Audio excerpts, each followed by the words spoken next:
Hello,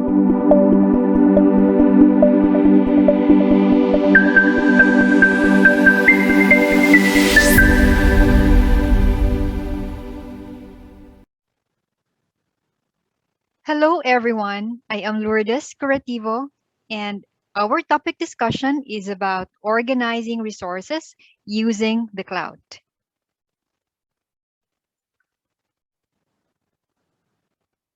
There are three learning outcomes for this topic.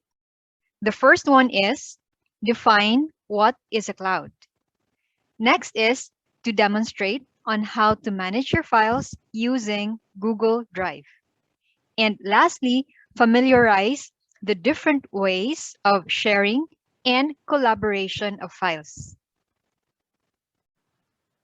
For the list of topics, these are Introduction to Cloud and Google Drive, Managing Files and Folders, and Sharing and Collaboration of Files.